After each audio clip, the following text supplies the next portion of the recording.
Suis-moi, je regarde à toi. Suis-moi, si tu donnes je regarde à toi. Suis-moi, je regarde à toi. Bonjour. Bienvenue sur votre émission EPJ. Alors aujourd'hui nous allons vous parler d'un thème qui nous tient très à cœur, qui est très important, mais pour vous en général c'est une corvée. Nous allons vous parler de la prière. Oui, nous allons parler de la prière. Alors je vais commencer par vous définir qu'est-ce que c'est que la prière. La prière, c'est tout simplement parler à Dieu. En fait, la prière, c'est une conversation entre nous et Dieu.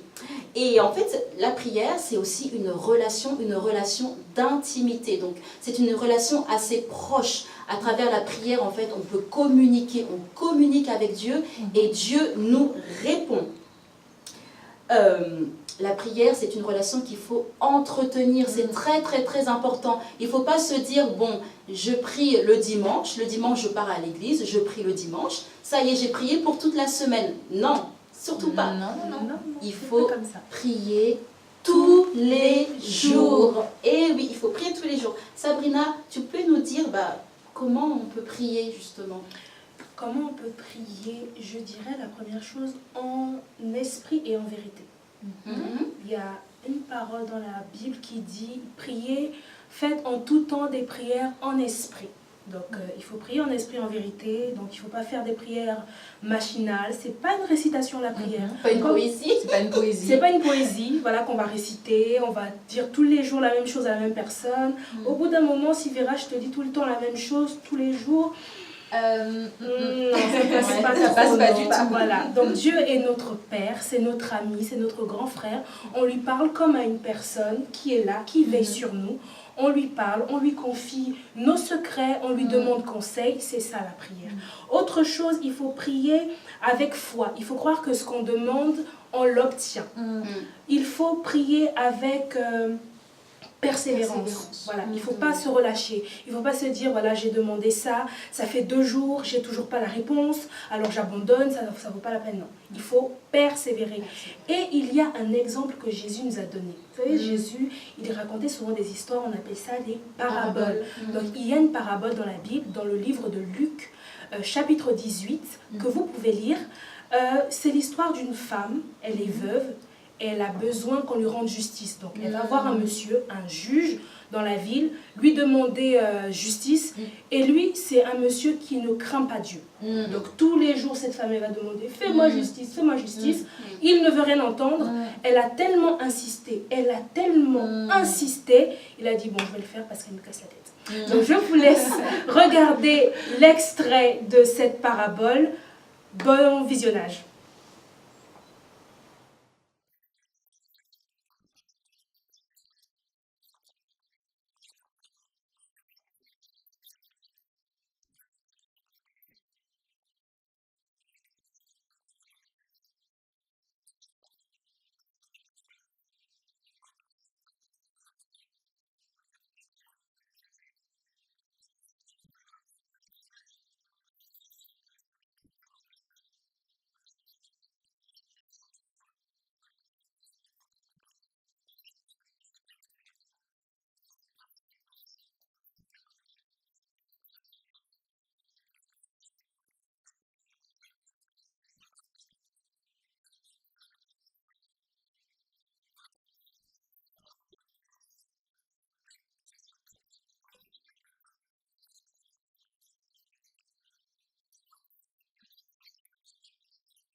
Voilà, j'espère que vous avez, que cet extrait vous a plu, que vous avez pu apprendre quelque chose. Donc la persévérance, prier en manifestant les fruits de l'esprit, la patience, la persévérance.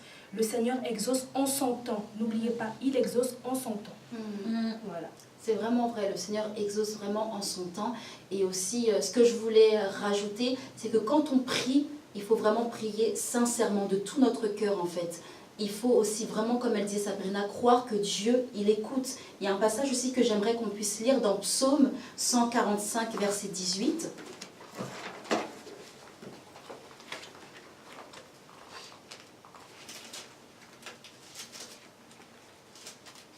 Donc, Psaume 145, verset 18. Je vais lire. « L'Éternel est près de ceux qui l'invoquent, de tous ceux qui l'invoquent avec sincérité. » Donc vous voyez, quand vous priez avec sincérité, eh ben Dieu, il est près de vous, il vous écoute. Donc vraiment, quand vous priez, ne vous dites pas « Oh, mais est-ce que Dieu m'entend? Comme je ne le vois pas, ça se trouve, il ne m'entend pas. » Non, c'est vrai que Dieu est invisible, mais il est là. Croyez-le, vraiment, il est vraiment là, il est vraiment présent. Et je voudrais demander à Vera, mais quand est-ce qu'on peut prier? Est-ce qu'il faut prier que le matin, après, à midi avant de manger et le soir avant de dormir? Alors pour ça, on va prendre un passage encore, parce que la Bible justement, la Bible c'est la parole de Dieu et elle nous donne des directives. Le Seigneur nous donne en fait des directives, il nous dit quoi faire, comment faire les choses.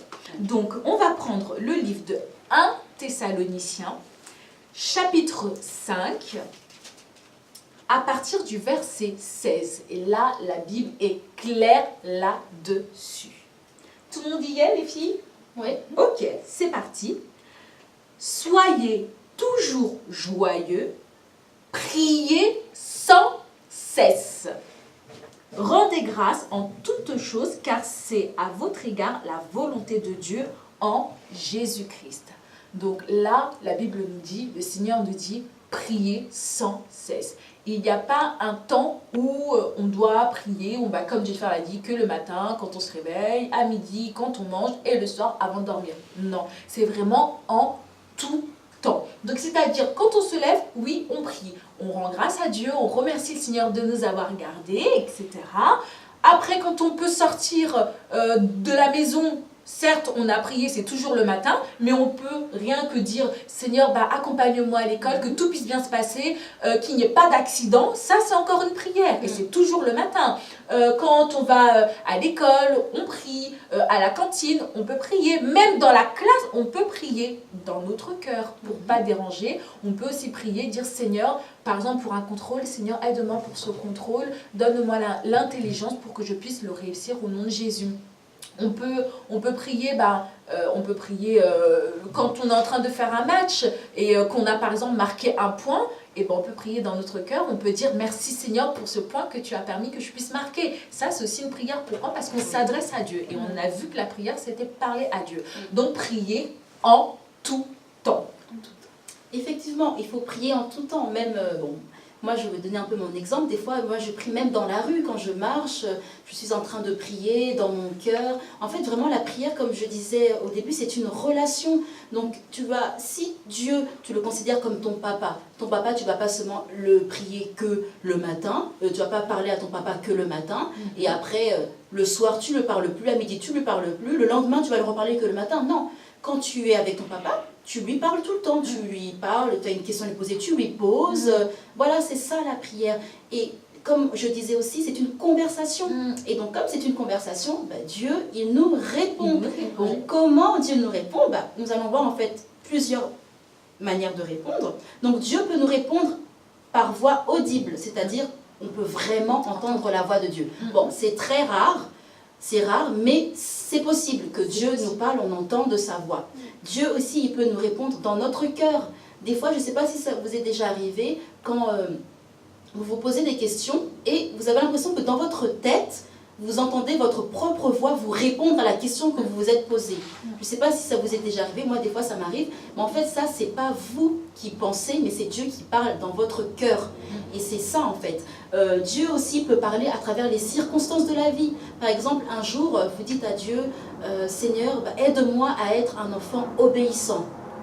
D'accord, Dieu a entendu votre prière, mais qu'est-ce qu'il va faire? Il va créer une situation où vous devez justement manifester l'obéissance. Par exemple, votre maman, elle va vous dire, bon, il faut que tu ranges ta chambre.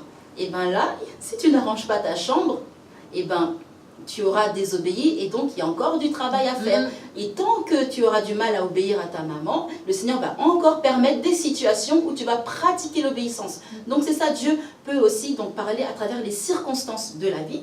Le Seigneur aussi peut parler à travers sa parole. Donc quand on ouvre, sa parole se trouve dans la Bible. Quand on ouvre la Bible, on peut voir un passage où Dieu dit le père du mensonge, c'est Satan. Et que si on est des enfants de Dieu, on doit marcher dans la vérité, on doit dire la vérité. Et bien là, Dieu en fait te dit que tu ne dois pas mentir, c'est une manière de parler. Et si tu arrives dans une situation à l'école où on te demande, est-ce que c'est bien toi qui as jeté le bout de papier? Tu dis non. Et bien là, tu as désobéi à la parole de Dieu, tu as désobéi à Dieu, alors que Dieu en fait voulait que tu puisses dire la vérité, comme tu l'avais lu. Dieu peut parler encore de quelle manière? À travers les rêves. Oui. À travers les rêves, à travers les visions. Il peut parler aussi au travers des autres êtres humains. Oui. Il y a des gens qui peuvent répondre à une question qu'on a sans savoir qu'on se pose cette question. Je ne sais pas si tu peux donner un exemple, Jennifer. Oui, par exemple, on demandait à Dieu, dans le secret, en fait, on prie dans notre chambre dans le secret, on demandait à Dieu quelque chose, par exemple, Seigneur, j'aimerais que tu puisses, j'aimerais avoir un jouet, une belle voiture, j'aimerais avoir une voiture. Et là, une personne, ton oncle qui vient et qui dit, tiens, je t'offre cette voiture. C'est une réponse de Dieu. Cet oncle-là ne savait pas que tu voulais la voiture. Toi, tu as juste dit ta prière dans le secret à Dieu, j'aimerais avoir un jouet, cette voiture, une belle voiture, et ton oncle te l'offre. C'est aussi une réponse de Dieu, en fait. En fait, Dieu a exaucé. Dieu a exaucé ta prière. Et puis, même pour revenir sur ce que disait Vera, que Dieu peut parler à travers les songes, à travers les visions. Les songes, c'est les rêves qu'on peut faire. Des fois, on peut rêver de quelque chose, et c'est en fait Dieu qui nous parle. Ou une vision, qu'est-ce que c'est? C'est quand on voit des choses, on ne dort pas. En fait, une vision, c'est comme un rêve, mais sans dormir. Par exemple, là, je suis assise, mais je peux voir en fait devant moi un grand ange. Et ça, c'est une vision. Donc, c'est voilà pour vous expliquer comment Dieu parle. Alors, je vais donc me tourner vers Sabrina et je vais te demander pourquoi c'est important de prier. Pourquoi c'est important de prier? Parce que c'est vital. En tant qu'enfant de Dieu, notre oxygène, c'est la présence de Dieu.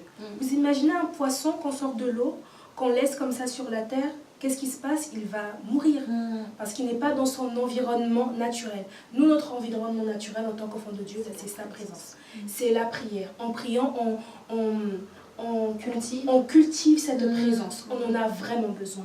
On prie pourquoi? Parce que c'est une façon pour notre esprit d'être connecté à Dieu aussi. Voilà, on a besoin de ça. Le Seigneur nous nourrit au travers de sa présence, au travers de la prière.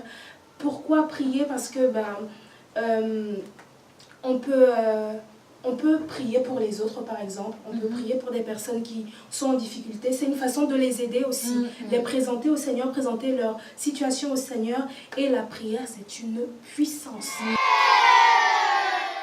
Par la prière, des montagnes peuvent être déplacées par la prière. Des situations peuvent être débloquées. Les choses peuvent changer par notre prière. Donc, ne négligez pas cela. C'est quelque chose d'important pour la vie d'un chrétien. Ah, c'est vrai. Effectivement. D'accord. C'est tellement important qu'il y a quelqu'un qui n'aime pas quand on prie. Qui est cette personne? C'est l'ennemi. C'est l'ennemi. Satan, le Satan, diable. Qui n'a pas du tout compris. Et oui, Jennifer, tu voulais peut-être dire quelque chose? Oui, et justement, qu'est-ce que le diable en fait peut faire pour qu'on ne prie pas? Alors, le diable est très rusé. Donc, il va tout faire à chaque fois pour que les enfants de Dieu ne prient pas. Parce qu'il sait que c'est une puissance. Il le sait que c'est quelque chose de vital. Donc il va à chaque fois tout faire pour nous empêcher de prier. Alors, un exemple tout bête. Par exemple, on a à cœur de prier. Et puis, comme de par hasard, à ce moment-là, on a une pensée de jouer aux jeux vidéo. À la base, on voulait prier. Et puis, on se retrouve à jouer aux jeux vidéo. Les heures passent, les minutes passent, les heures passent. Et puis, on se retrouve, c'est le soir, il faut qu'on mange, il faut qu'on aille dormir. Finalement, on n'a pas prié. Là, c'est que cette pensée-là, elle ne venait pas de Dieu. Parce que Dieu aime justement quand ses enfants se lèvent dans la prière. Donc cette pensée-là, elle venait de l'ennemi. Donc il peut utiliser les choses dans le quotidien. C'est ce qu'on appelle la distraction. Satan ramène la distraction. Ça peut être les jeux, ça peut être par exemple, pile à ce moment-là, il y a un ami dehors qui sonne. Tiens, tu sors, tu viens? Et puis, ouais, je viens. Et non, ce moment-là, c'était un temps pour Dieu, c'était un temps pour Jésus. Donc, soit on dit à la personne, écoute, je vais sortir, mais pas maintenant. On lui dit tout simplement, et après on sort par la suite, ou tout simplement on sort pas parce qu'on est tellement bien dans la présence de Dieu qu'on a envie d'y rester. Donc voilà, donc il y a la distraction que le diable amène. Et il y a aussi quelque chose, le doute.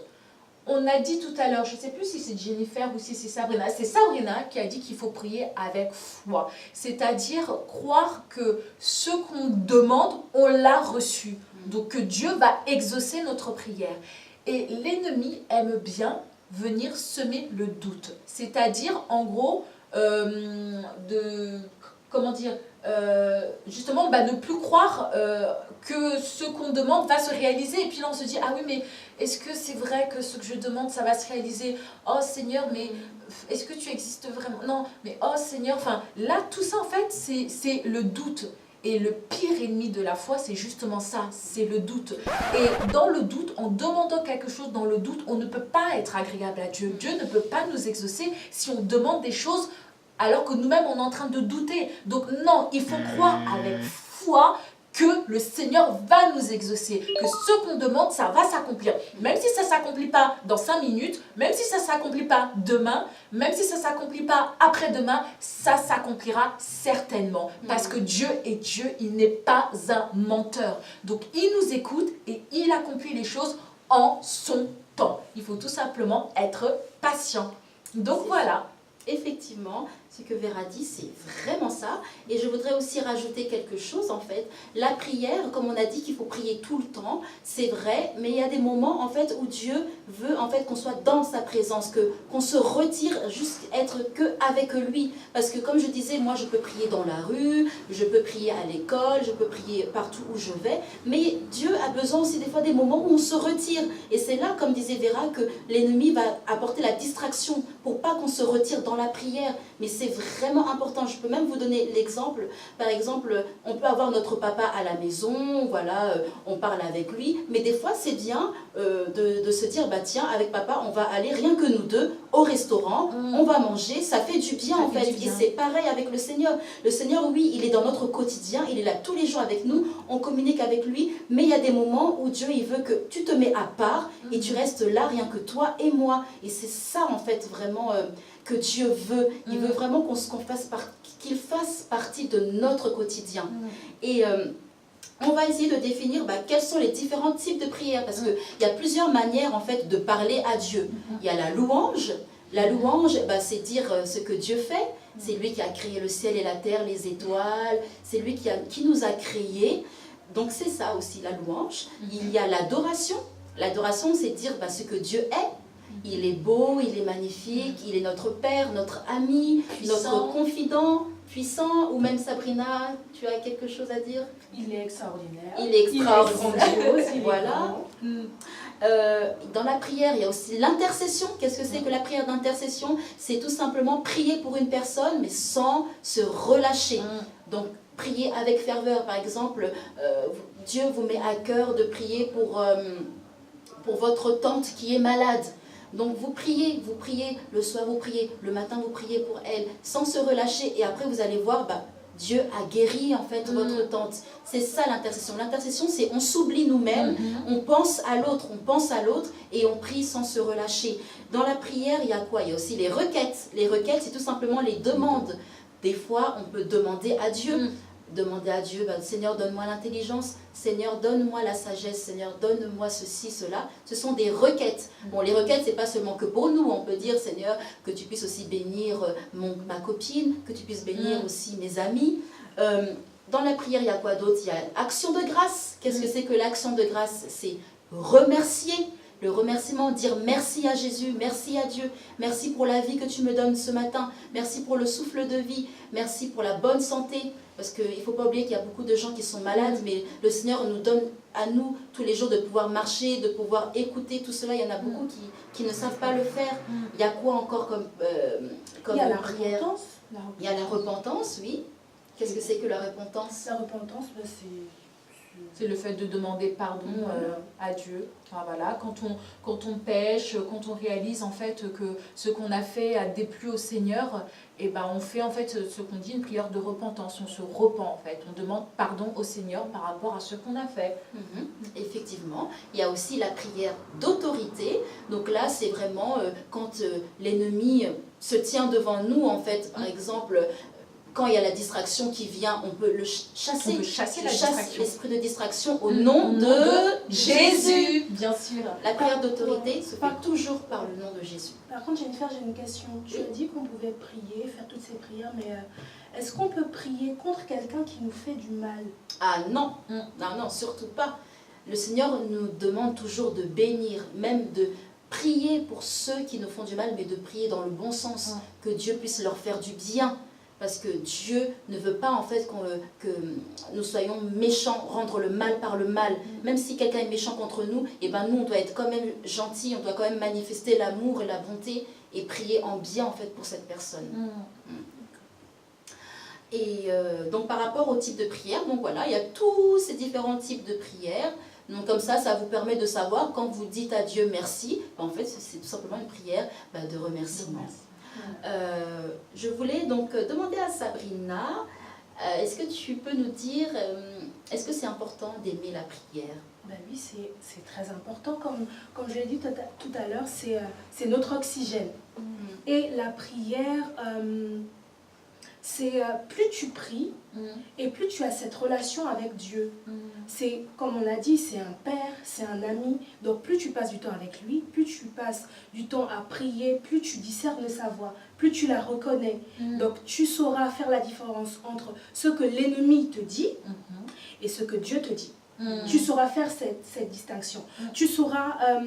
tu apprendras à l'aimer, tu apprendras à plus tu pries et plus les paroles sont... Tu arriveras à parler à Dieu facilement.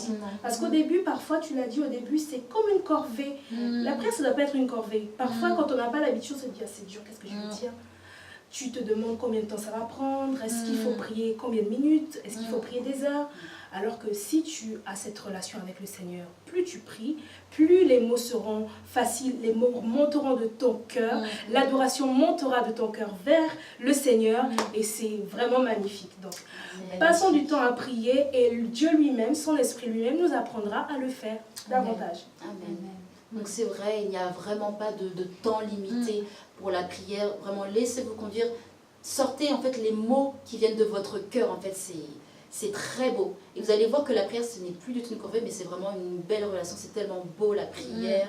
Et donc voilà. Alors Vera, est-ce que tu peux nous faire un petit récapitulatif? On va essayer de tout ce qu'on a dit. Alors, donc du coup, par rapport à la prière, donc à vos stylos, vous êtes prêts? C'est parti. La prière. Qu'est-ce que la prière? La prière, c'est parler à Dieu. C'est avoir une relation avec le Seigneur. Une relation qu'on doit entretenir tous les jours. Comment prier? En esprit et en vérité, avec persévérance, avec foi, dans la patience. Quand prier? En tout temps, aussi bien à à l'école, à la maison, le matin, à la cantine, au moment des sports. Comment Dieu nous répond? Par voix audible, dans notre cœur, à travers sa parole, la Bible, à travers les circonstances de la vie, dans les songes, les rêves, les visions, au travers d'une personne. Pourquoi est-ce si important de prier? C'est un besoin vital pour que notre esprit soit connecté à Dieu. La prière est une puissance.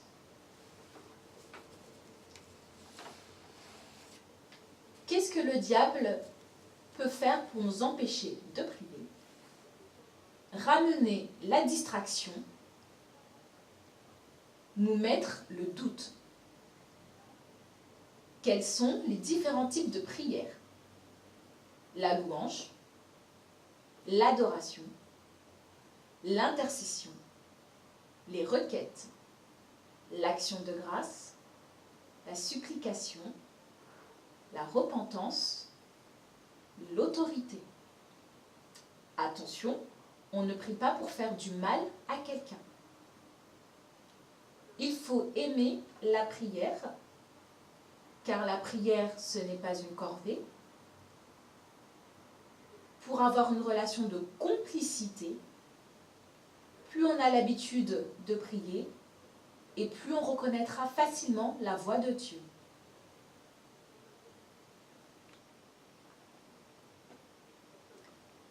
Voilà pour le récapitulatif. Donc, nous espérons que vous avez bien aimé cette émission et que pour ceux en fait qui ont du mal à prier, vous allez vous efforcer un peu plus de prier. Et pour ceux qui prient déjà beaucoup, continuez à prier, continuez à entretenir en fait votre relation avec Dieu. Alors, nous allons prier ensemble pour terminer. Seigneur Jésus, je te remercie Seigneur pour cette émission.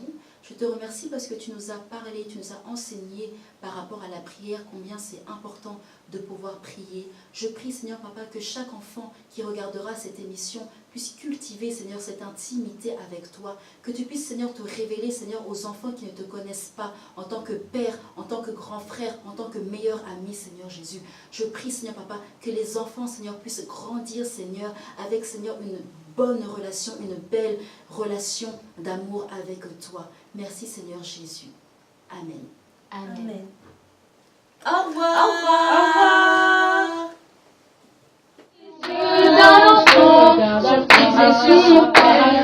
Suis-moi, je regarde à toi. Suis-moi, si Dieu dans je regarde à toi. Suis-moi, je regarde à toi.